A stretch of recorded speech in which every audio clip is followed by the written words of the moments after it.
एक बार एक शिकारी शिकार करने के लिए जंगल में पहुंचा। उसने अपने तीर पर बहुत ही खतरनाक जहर लगाया और शिकार को निशाना बना के उसने तीर को छोड़ा। लेकिन उसका तीर चूक गया और तीर एक पेड़ पर जा लगा। वह पेड़ बहुत ही हरा भरा और बहुत सारे कबूतर उस पेड़ पर रहते थे। जैसे ही वह जहरीला तीर उस पेड़ पर जाकर लगा, वह पेड़ धीरे धीरे सूखने लगा और उस पेड़ पर जो भी कबूतर रहते थे वह एक एक करके उस पेड़ को छोड़कर जाने लगे। उस बड़े से पेड़ के कोटर में एक बहुत ही बूढ़ा कबूतर रहता था, जो बहुत ही धर्मात्मा और अच्छे मन का था। सभी कबूतर उस पेड़ को छोड़कर जाने लगे थे, लेकिन वह बूढ़ा कबूतर जाता था, दाना लेकर आता और उसी कोटर में आकर के बैठ जाता था, परंतु उस पेड़ को छोड़ने को तैयार नहीं था। बूढ़े कबूतर के साथियों ने कई बार आकर के उसे समझाया कि यह पेड़ सूख रहा है और किसी दिन गिर भी जाएगा, चलो किसी और पेड़ पर चलकर रहा जाए, परंतु वह बूढ़ा कबूतर वहां से जाने को तैयार नहीं हो रहा था। अब यह बात भगवान भोलेनाथ तक पहुंची।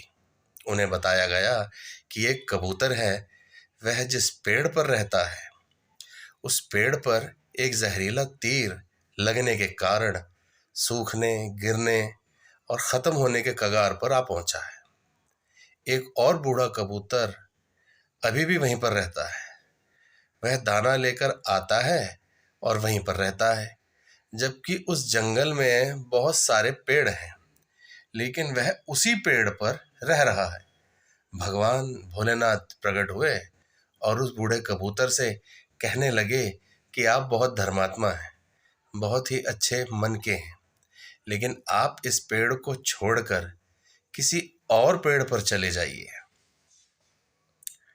क्योंकि यह पेड़ कुछ ही दिनों में गिर जाएगा। तालाब के पास में बहुत से बड़े बड़े हरे भरे पेड़ हैं, बड़े बड़े कोटर हैं, उन पेड़ों पर फल भी लगे हुए हैं, उन्हें वहीं पर तोड़कर खा सकते हैं, परंतु यहाँ से चले जाइए। कबूतर बोला, माफ कीजिएगा, इस पेड़ ने मुझे जीवन दिया है, शिकारियों से मेरी रक्षा की है, हर मौसम में मेरे साथ रहा है, ये कोटर मेरा घर है, मैं यहाँ पला बड़ा हूँ। इस पेड़ को छोड़कर मैं कैसे जा सकता हूँ? इस पर संकट आया है तो क्या मैं इसे छोड़कर चला जाऊं? मैं ऐसा कभी नहीं कर सकता।